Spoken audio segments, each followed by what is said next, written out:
ತವರು ಮನೆಯಿಂದ ತರಬಾರದ ವಸ್ತುಗಳು. ನಮ್ಮ ಪೂರ್ವಜರು ಹೇಳಿದ ಕೆಲವು ಸಂಪ್ರದಾಯಗಳು ಸಂಬಂಧಗಳು ಗಟ್ಟಿಯಾಗಿರಲು ಮತ್ತು ಮನೆಯಲ್ಲಿ ಶಾಂತಿ ಐಶ್ವರ್ಯ ನೆಲೆಸಲು ಪಾಲಿಸಲೇಬೇಕಾದವುಗಳಾಗಿವೆ. ಮುಖ್ಯವಾಗಿ ಹೆಣ್ಣು ಮಕ್ಕಳು ಮದುವೆಯಾದ ನಂತರ ತವರು ಮನೆಯಿಂದ ಕೆಲವು ವಸ್ತುಗಳನ್ನು ತರುವುದು ಶುಭಕರವಲ್ಲ ಎಂಬ ನಂಬಿಕೆಯಿದೆ. ತರಬಾರದ ವಸ್ತುಗಳ ಪಟ್ಟಿ. ಉಪ್ಪು. ತವರು ಮನೆಯಿಂದ ಉಪ್ಪು ತರುವುದು ಎರಡು ಕುಟುಂಬಗಳ ಮಧ್ಯೆ ಅಪಾರ್ಥ ಮತ್ತು ಜಗಳಗಳಿಗೆ ಕಾರಣವಾಗಬಹುದು. ಹುಣಸೆಹಣ್ಣು.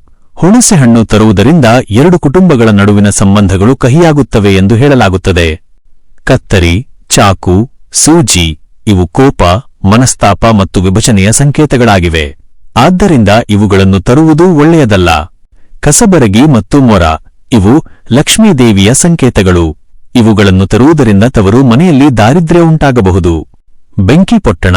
ಇದನ್ನು ತರುವುದರಿಂದ ಕುಟುಂಬದಲ್ಲಿ ಕಲಹಗಳು ಮತ್ತು ಕೋಪ ಹೆಚ್ಚಾಗುತ್ತದೆ ಎಂದು ಹಿರಿಯರು ಹೇಳುತ್ತಾರೆ.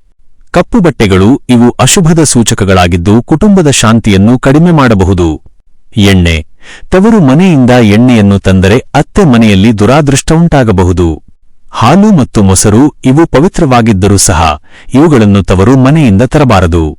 ಹತ್ತಿ ಮತ್ತು ಕೊಡೆ ಇವುಗಳನ್ನು ತವರು ಮನೆಯಿಂದ ತರುವುದು ಆರ್ಥಿಕ ಇಕ್ಕಟ್ಟುಗಳಿಗೆ ದಾರಿ ಮಾಡಿಕೊಡಬಹುದು.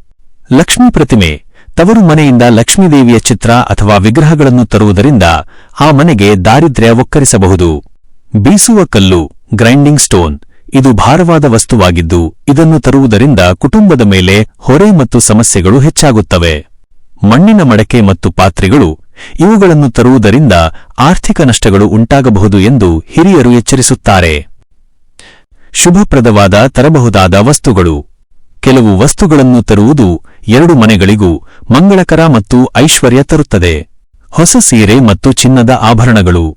ಸ್ವಲ್ಪ ಅಕ್ಕಿ, ತೆಂಗಿನಕಾಯಿ, ಅರಿಶಿನ ಮತ್ತು ಕುಂಕುಮ, ತುಳಸಿ ಗಿಡ ಈ ವಸ್ತುಗಳು ಎರಡು ಕುಟುಂಬಗಳಿಗೆ ಮಂಗಳವನ್ನು ತರುತ್ತವೆ ಎಂಬುದು ನಂಬಿಕೆ.